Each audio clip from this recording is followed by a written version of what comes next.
नमस्कार, मैं वेद प्रकाश, सहयोगी भजनलाल और राजकुमार के साथ धाकड़ है हरियाणा। नमस्ते भिवानी और जागरूक मीडिया में आपका हार्दिक स्वागत अभिनंदन है। और इस वक्त हम मौजूद हैं भिवानी रेलवे स्टेशन पर। आज हमारी मुलाकात एक बहुमुखी प्रतिभा के धनी हैं और मुंबई रेलवे में लोको पायलट भी हैं और इंडियाज़ गॉट टैलेंट व अन्य बहुत सी प्रतिभागी प्रतियोगिताओं में इन्होंने अपनी प्रतिभा का लोहा मनवाया है। और एक ऐसी विधा जो ख़त्म होने के कगार पर हैं, उन विधाओं को जिंदा रखे हुए हैं, उनसे बातचीत करेंगे, उनसे मुलाकात करेंगे। उनका नाम है यशवंत काकरान जी। स्वागत है सर। नमस्कार सर जी, आपका बहुत बहुत धन्यवाद जो आपने मुझे इस काबिल समझा। अच्छा, सबसे पहले तो आप ये बताएं, एक टेक्निकल आदमी हैं, रेल चलाते चलाते ये दूसरी लाइन में कैसे घुस गए? सर ये मैंने उदयपुर में देखे थे प्रोग्राम। अच्छा, तो मेन था वो मटके वाला डांस, भवाई डांस बोला जाता है। भवाई डांस, हाँ। तो मुझे बहुत अच्छा लगा। उसके बाद में वो धीरे धीरे प्रैक्टिस चालू किया घर के अंदर ही। वो करते करते और फिर वो थोड़ा सा कॉन्फिडेंस आया तो आगे धीरे धीरे बढ़ता गया। अच्छा, घर वालों ने कभी ऑब्जेक्शन नहीं उठाया भाई रेलवे में लोको पायलट और रेल चलाते चलाते डांस करने लगे? नहीं, घर वालों ने कभी ऑब्जेक्शन नहीं किया, मुझे फुल सपोर्ट किया क्योंकि वो आर्ट फॉर्म है, फालतूगिरी वाले डांस नहीं है जैसे आजकल ये बच्चे करते हैं, हुड़दंग मचाते हैं, ऐसा कुछ नहीं है, सारे आर्ट फॉर्म है। अच्छा, इनकी प्रेरणा आपको कहाँ से मिली? ये मैंने उदयपुर में देखे थे प्रोग्राम सारे और मेरे दिल को बहुत छुआ उन्होंने एकदम। और उसके बाद में एक जुनून सा हो गया कि भाई ये लोग कर रहे हैं, इतनी अच्छी चीज़ है तो मुझे भी सीखना चाहिए। अच्छा, इंडियाज़ गॉट टैलेंट में कैसे पहुँचे फिर?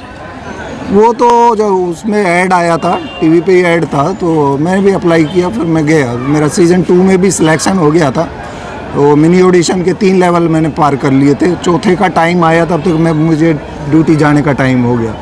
अभी ट्रेन तो टाइम पर चलानी है तो उसको तो डिले नहीं कर सकते, इसलिए फिर सीज़न 2 में रह गया मेरा। सीज़न 3 में फिर दोबारा सिलेक्शन हुआ मेरा। अच्छा, सीजन 3 में फिर दोबारा से सिलेक्शन हुआ।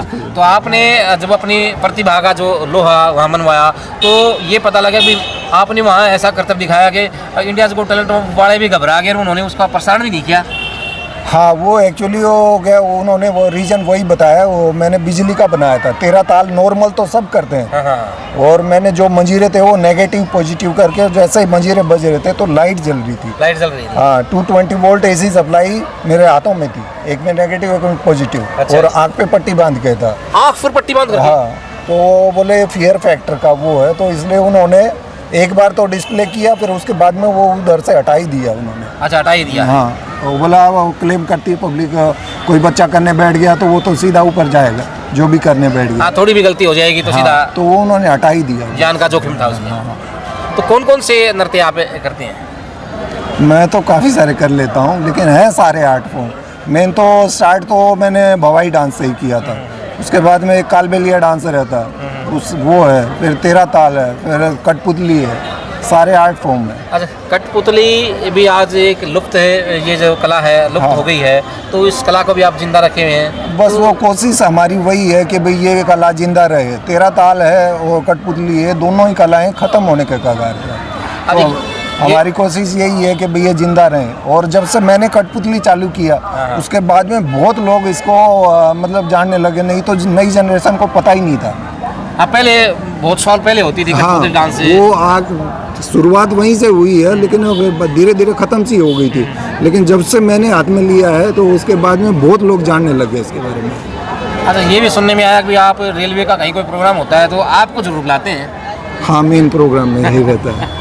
वो ऑल ओवर इंडिया से जितने भी कंटेस्टेंट बुलाए जाते हैं उनमें से सबका, किसी का 2 मिनट का, किसी 4 मिनट का, लेकिन मेरा 2-3 प्रोग्राम कम से कम रहते हैं। अच्छा, 2-3 प्रोग्राम रहते हैं? हाँ। अच्छा, जब पहली बार आपने प्रोग्राम किया, लोगों की तालियां वाहवाही हुई तो कितना खुशी हुई? खुशी बहुत ज़्यादा है सर, वो तो जाहिर सी बात है, मैं उसको एक्सप्लेन नहीं कर सकता। इतनी खुशी तो शायद मुझे कहीं भी नहीं मिलती होगी जितनी वहाँ मिलती है।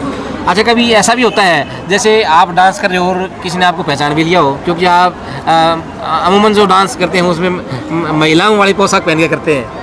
नहीं, वो डिमांड रहती है। अभी क्या क्या करें, बहुत बार मेरा मन नहीं होता है, बहुत आफत वाला काम है वो, लेकिन वो डिमांड उसकी ज़्यादा कर देते हैं। बड़े ऑफिसर हैं, जो अब GM है, DRM साहब है, उन्होंने बोल दिया तो फिर करना पड़ता है, बाकी वो बहुत झंझट वाला काम है। अच्छा, कई बार ऐसा भी हुआ है जैसे महिला ड्रेस में आप डांस कर रहे हैं, किसी ने आपको प्रपोज कर दिया हो? नहीं, ऐसा नहीं है। वो पत्रकार ही थे, हम रेलवे बोर्ड में दिल्ली प्रोग्राम देने गए थे, इंदिरा गांधी ये इंडोर स्टेडियम है वहाँ पे था, तो कोई पत्रकार थी, वो बाहर वाले भी रहते ना, विदेश वाले, वो इंटरव्यू ले रही थी, तो वो जज नहीं कर पाई। तो उन्होंने महिला है, पुरुष है? हाँ, तो उन्होंने मेरे से पूछा कि भाई आप क्या करते हो, मैं कल को पायलट हूँ, तो भी जज नहीं किया। बाद में बोली आपके हस्बैंड भी रेलवे में ही हैं क्या? तो मेरे साथ वाले तो बहुत हंसने लगे, मेरे को भी बहुत हंसी आई है। और बाद में उनको बताया तो वो पूरा ये माइक हाथ में, तो वो माइक गोड ऐसा करके सिर में मारा उन्होंने अपने। अच्छा, कभी किसी ने प्रपोज नहीं किया? प्रपोज तो कौन करेगा? होता है कई बार, जैसे कलाकार को प्रपोज कर देते हैं, पता नहीं, कलाकार की जो प्रतिभा है उनको देख करके प्रपोज कर देते हैं। वेट कर रहा हूँ कोई करे, तो देखते हैं उस दिन क्या होता है। अच्छा, कभी फिल्मों से भी ऑफर आए? जैसे माया नगरी में आप रहते हैं मुंबई में, तो वहाँ बड़े बड़े प्रोग्राम आप जाते हैं, बड़े प्रोग्राम करते हैं, इंडियाज गॉट टैलेंट में भी किया है, तो कभी माया नगरी में भी? नहीं, बॉम्बे से तो नहीं है, ये कर्नाटका से वो था, साउथ की फिल्म थी कोई, उसके लिए आया था ऑफर मेरे को। लैंग्वेज भी समझ में नहीं आ रही थी, तो मेरा एक फ्रेंड है उसके थ्रू बात करवाया था। मैं कहा भाई इनसे बात करो, मेरे को समझ में नहीं आ रहा क्या बोल रहे हैं। तो उन्होंने बताया भाई वो कोई पिक्चर बना रहे हैं, उसके लिए ऑफ़र कर रहे हैं आपको। तो मैं कहा यार ये तो मेरे को समझ में नहीं आ रहा, तो मैं एक्सप्रेशन कैसे वो करूँगा, अगर कैसे एक्टिंग करूँगा।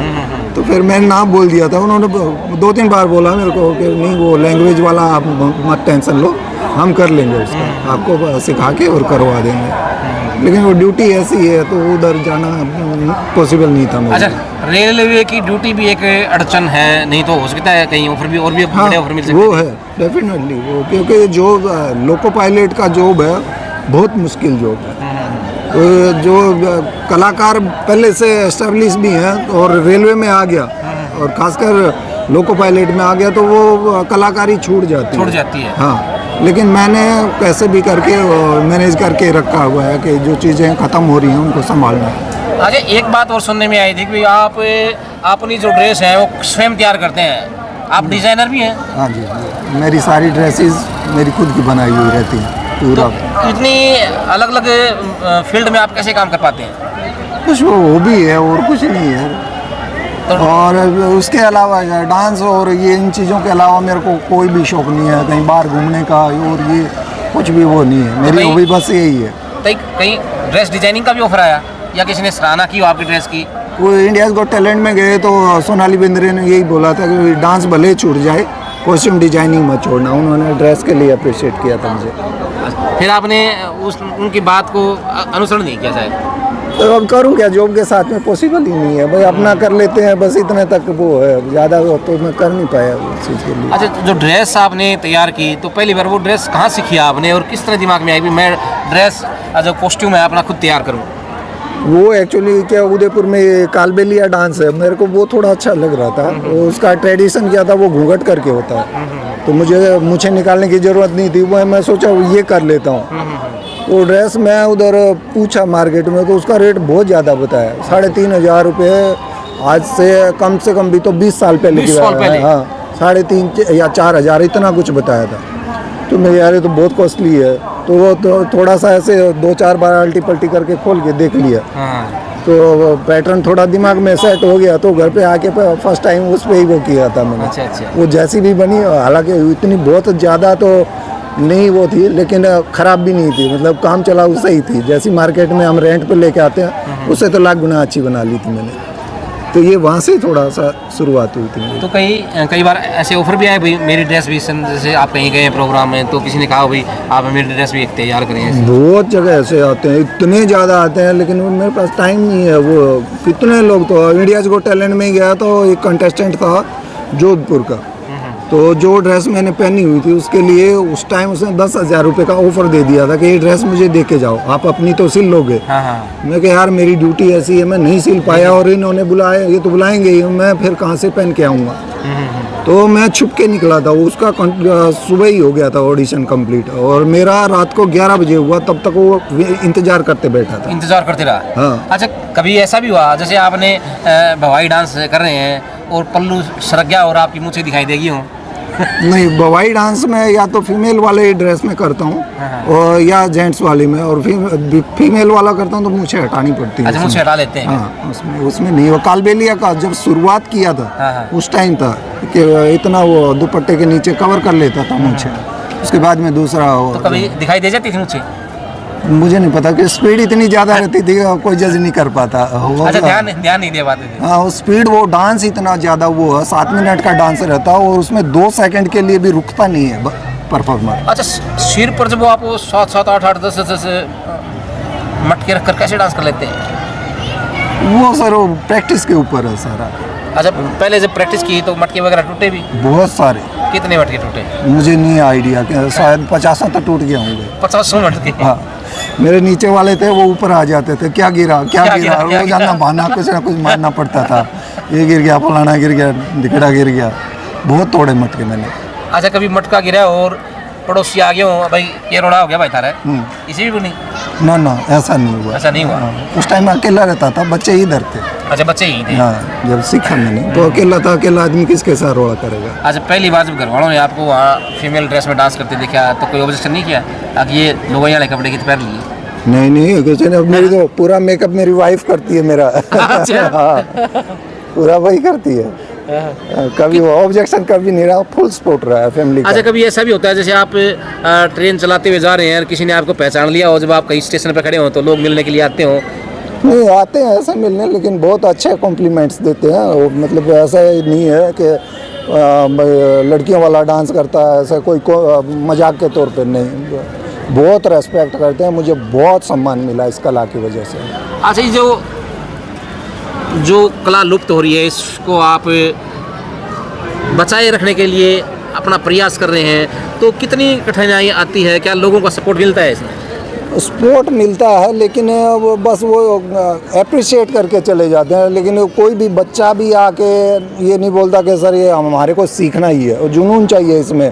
आजकल के बच्चे बस उनको रेडीमेड सब चाहिए।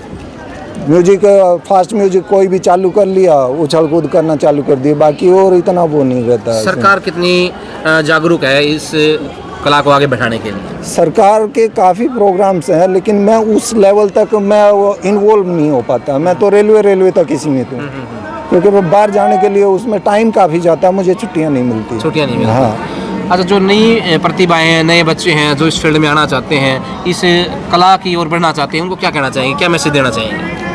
वो देखो, अभी नई जो जनरेशन है, मेरा तो उनके लिए एक ही मैसेज है कि जो अभी डांस चल रहे हैं एट प्रेजेंट, डिस्को और ये तो पहले छूट गए, अभी ये उड़दंग वाले ही हैं, मैं तो इनको उड़दंग ही बोलूँगा। ये डांस कुछ है नहीं। डांस का मेन ये रहता है कि बीट के साथ साथ में आपका फेस एक्सप्रेशन वो बहुत ज़रूरी होता है, वो तो गायब है। डांस है वो बीट और ये सब मिला के 50% बीट का समझो, 50 भी नहीं है, 50% एक्सप्रेशन का समझो, और बाकी 50 में सारी चीज़ें आती हैं, और ये एक्सप्रेशन वाला ही 50% बाईपास है। तो डांस के नाम पे हुड़दंग हो रहा है, डांस नहीं है। जो एक डांस ऐसी चीज़ है जो अपाइज आदमी है, तो अगर वो करना चाहे तो वो भी बहुत अच्छा डांस कर सकता है, सिर्फ अगर उसके एक्सप्रेशन अच्छे थे। जो आदमी पाँव से हाथ ठीक हो, चेहरा ठीक हो, पाँव से चल भी नहीं पा रहा, बहुत अच्छा परफॉर्मर हो सकता है वो। तो नई जनरेशन के लिए वही है कि भाई डांस सीखो, हुड़दंग नहीं। बहुत बहुत धन्यवाद सर, आपने इतना समय दिया। धन्यवाद सर, आपको लोगों का भी बहुत बहुत धन्यवाद जो मुझे इस काबिल समझा। धन्यवाद, नमस्कार। नमस्कार। तो ये थे हमारे साथ यशवंत काकरान जी, जो बहुमुखी प्रतिभा के धनी हैं। ये डिज़ाइनर भी हैं, डांसर भी हैं, और रेलवे में लोको पायलट हैं, और जो एक कला लुप्त हो रही है उनको बचाने के लिए अग्रसर हैं। कमेंट सेक्शन में अपनी राय जरूर दिए। वीडियो आपको कैसा लगा? धन्यवाद, नमस्कार। मैं वेद प्रकाश सहयोगी भजनलाल व राजकुमार के साथ, नमस्कार।